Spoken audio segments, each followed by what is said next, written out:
Welcome back to the deep dive. Today, we're not looking at, the big picture. We're zooming all the way in. We're focusing on a single blazing hot afternoon in July, right in the middle of Kew Gardens. And specifically around one highly detailed oval-shaped flower bed. Exactly. And our whole mission here is just immediate observation. We're looking at the people walking past this flower bed, not as characters in a story, but as, well, live events. We're seeing their thoughts, their memories, their private worlds, all happening right now as they pass. And the setting itself is just so vivid. The garden is painted with this almost hyper-real clarity. You can see the red, blue, and yellow petals literally staining the brown earth. Yeah. You can see light hitting a single raindrop, and it expands with this fierce light, like it's about to burst. And then it just shrinks back to silver gray in an instant. And that's the key, I think. The natural world, the gold dust on a flower, the fibers under a leaf, it's all presented with this perfect objective detail. It becomes a kind of measuring stick, doesn't it? A measuring stick for the much more complicated, messy, subjective human reality that's about to walk through it. Okay, so let's get to that human reality. The first people arrive, and they're moving in this sort of irregular way, almost like the butterflies we see zigzagging across the grass. Yeah. And the first pair is Simon and Eleanor. Right. And you notice immediately Simon is walking about 6 inches ahead. It's deliberate. He's strolling. He wants to keep his thoughts to himself. Eleanor, on the other hand, she has more purpose in her movement. She keeps checking behind them for the children, Caroline and Hubert. And Simon's thoughts are, they're completely stuck. 15 years in the past. He's replaying this one afternoon right here with the woman named Lily. But the fascinating thing is what he remembers. It's not the passionate things he said begging her to marry him. No, he fixates on the tiny concrete details. A dragonfly. The dragonfly circling around and this square silver buckle on Lily's shoe. Yeah, and that's so crucial. Why the buckle? He felt that Lily's entire being, her whole answer, was somehow contained in that shoe. When it moved, he knew what she was going to say. He had basically outsourced his own fate to this dragonfly. He decided, if it lands on that specific leaf, she'll say yes. But it never did. It never settled. So that one moment of chance, really, it determined his whole life. It led him to Eleanor. But the memory is so powerful, so real, he can't keep it inside. He just breaks the silence and asks her, do you ever think of the past? And he says Lily's name right out loud, which is quite a thing to do. And Eleanor's response is just remarkable. She doesn't get jealous or insecure. She comes back with this almost philosophical idea. She says, the past isn't just one person. It's all the ghosts lying under the trees, the men and women who are, one's true happiness, one's reality. And her memory is such a direct contrast to his. Yeah. Simon has this cold metal buckle and this indecisive insect. Eleanor has a kiss. A kiss. From 20 years ago. She was painting water lilies with a group of little girls, and suddenly she feels this very precise kiss on the back of her neck. But here's where it gets so unexpected. Right. You're waiting for the story about the lost love, the handsome young man. But the kiss came from an old gray-haired woman with a wart on her nose. I mean, how does that detail change everything? It completely reframes it. It takes passion out of the box of romance. Eleanor calls this woman the mother of all my kisses all my life. So for Simon, his defining memory is about something he wanted and failed to get. For Eleanor, it's about something she received, totally unexpectedly, that defined everything. And for just a second, that shared intensity aligns them. They're walking four abreast. But as they walk off into the trees, their outlines seem to go half transparent, like the light and shade are just swimming right over them, as if the emotion made them less solid. It's a fleeting connection. The tension is released, and they dissolve back into the garden. It just shows you that our reality, our past, it's so often built on these tiny little details that we decide have meaning. A shoe buckle, a stranger's kiss. Now the camera, so to speak, it pulls away from the people for a moment. We go down to the ground. We're watching this snail, its shell stained with color from the flowers, and it's just laboring so carefully toward a definite goal. And that snail's purpose is a perfect contrast to what we see next. This angular green insect that's just completely indecisive. It steps high, it waits, it thinks about crossing the snail's path, and then just darts off in a totally different direction. And that little moment of aimless movement perfectly sets up the next two people who pass by. Two men. The elder man's walk is jerky, unstable. It's described like an impatient carriage horse. And he's talking constantly. And his companion, William, is the complete opposite. He has this unnatural calm. He just stares straight ahead and only speaks, if at all, after this long, long pause.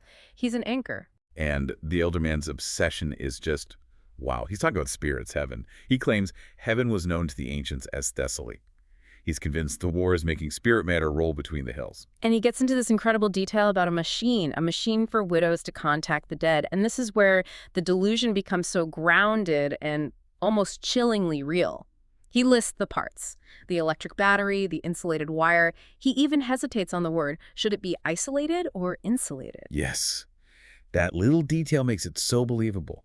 The mahogany stand, applying your ear to summon the spirit. It's so specific, it makes the whole insane idea feel solid. It grounds the unreality in real objects.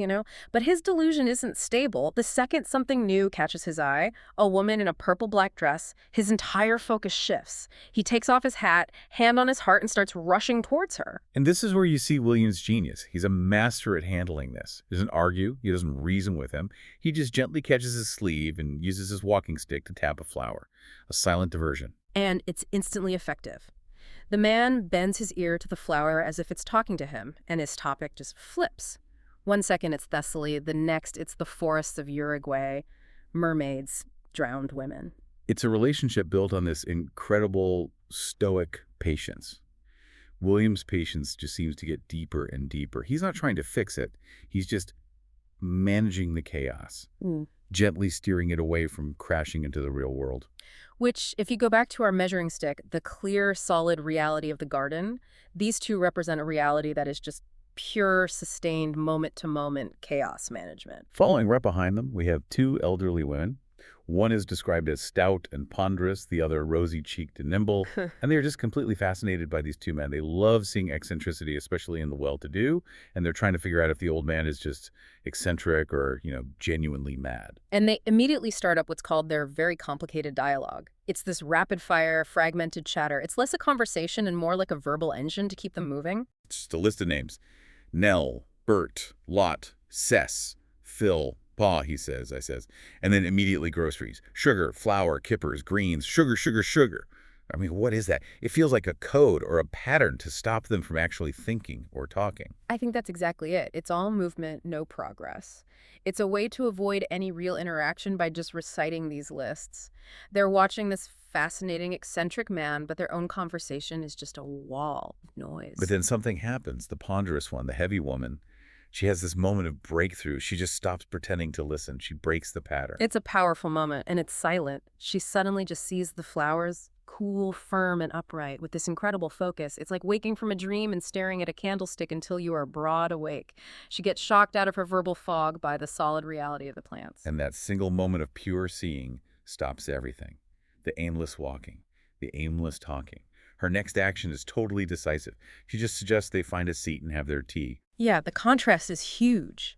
All that complicated chatter stops the second reel. Visual clarity breaks through the noise. For her, seeing clearly leads straight to a simple, practical action. Okay, so now we get to the final pair, Trissy and a young man. They're in that season just before the prime of youth. It's described like a flower when its folds are still in their gummy case. And their conversation is so trivial. Lucky it isn't Friday. What's sixpence anyway? But those small, toneless words are trying to hold this heavy body of meaning that they just can't carry. They're standing on the edge of something huge, but their words are completely failing them. It's the action that says everything. They stop. And together, his hand on hers, they press the tip of her parasol deep down into the soft earth. And that one shared physical gesture, that's what expresses everything they can't say.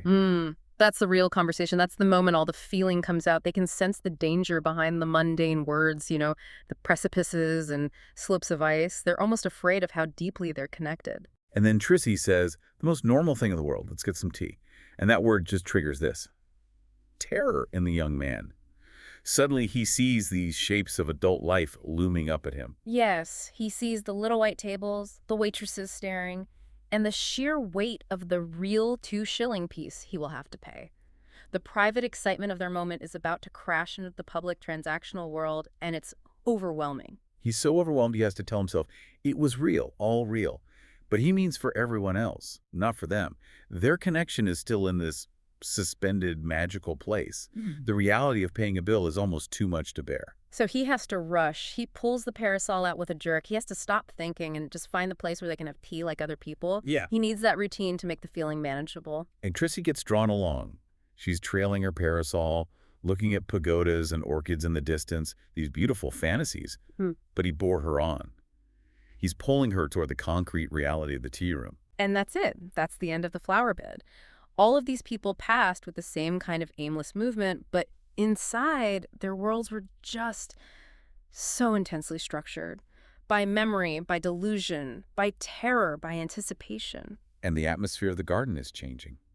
The heat is so intense now. We're told that all the gross and heavy bodies had sunk down in the heat, motionless. And the human forms themselves are starting to lose their shape. They've dissolved like drops of water into the air. Their outlines are blurring. Their very substance and color dissolved. But if the body dissolves, what's left? Okay. Their voices rise up from these dissolved forms, and they're described as flames lolling from the thick waxen bodies of candles. These voices are wordless. They've been detached from all the messy thinking and the physical bodies, and they just express these pure elemental forces, such depth of contentment, such passion of desire, or such freshness of surprise. It's the absolute essence of their inner lives burning away. But it's not actually silent, is it?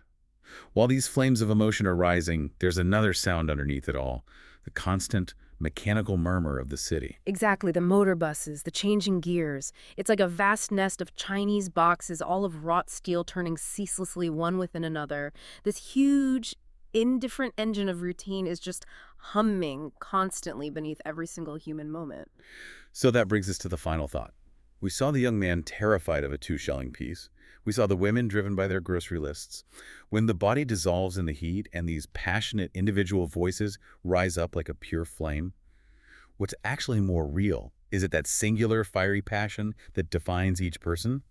Or is it the enormous, indifferent engine of the world murmuring below, the one that's always pulling us toward tables and bills and routines? That tension between the burning internal reality and the relentless mechanical external one, that feels like the heart of this whole deep dive. It's the weight behind every single moment that passed that flower bed. A powerful thought to maybe carry with you today.